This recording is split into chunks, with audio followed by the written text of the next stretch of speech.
Et là, on est au bord de la Siagne, c'est le lieu où j'ai eu mon accident en 1988.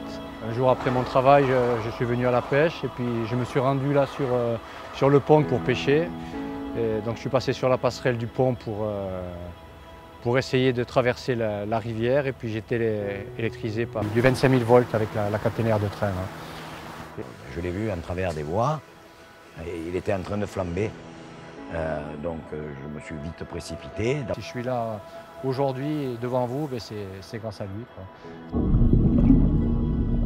Pour moi, cet accident, c'est une chance parce que bon, après, la vie que je vis maintenant me plaît totalement. Je suis heureux, je fais des choses qui me plaisent, j'ai une vie sentimentale très, très heureuse. Donc pour moi, c'est une chance. Je m'aperçois que je suis peut-être plus heureux que ce que j'étais avant. Avant, je passais à côté de beaucoup de choses et maintenant, je vis la vie à fond, quoi, 100%.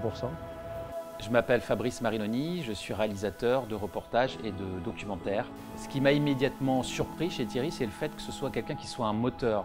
C'est quelqu'un qui est généreux et qui aide les autres. On pourrait imaginer que quelqu'un qui est amputé des deux bras soit plutôt quelqu'un qui ait besoin d'être aidé, et lui pas du tout, c'est complètement l'inverse.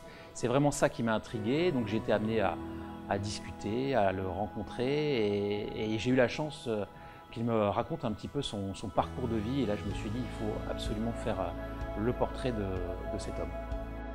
Thierry nage au milieu des icebergs et est entouré par ses amis. C'est ça qui est encore plus beau que tout, c'est qu'il est entouré par ses amis.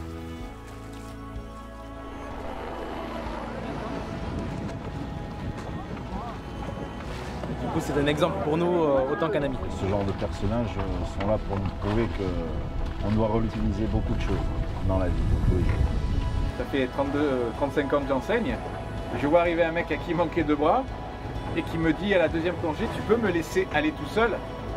Il y a le côté physique qui est déjà très très dur, plus le mental par-dessus, ça fait quand même quelqu'un d'exceptionnel. C'est beau à voir, c'est sûr que c'est beau à voir, c'est impressionnant. J'ai tourné 2 séquences avec Thierry, l'une où on revient sur les lieux de son accident avec son ami Daniel, celui qui lui a sauvé la vie, et puis sur un défi qui s'était fixé avec 2 autres nageurs, 2 valides, faire le tour de la Corse en nageant. L'idée, c'est de poursuivre ce film pour pouvoir faire un 26 minutes à travers d'autres exploits que va faire Thierry et puis surtout à travers les rencontres, les gens qui le connaissent bien, d'autres qui sont amenés à le découvrir. Et pour ça, j'ai besoin encore un petit peu de moyens financiers, à la fois pour poursuivre le tournage et puis surtout pour ensuite pouvoir procéder à toute la post-production, c'est-à-dire le montage, l'étalonnage et le mixage. On a vraiment besoin de vous pour faire ce film, Thierry Corbalan, le dauphin corse. Quand il a fait cette traversée, que je l'ai suivi en bateau et que j'ai vu tout ce monde l'applaudir, j'ai dit oui, j'ai bien fait.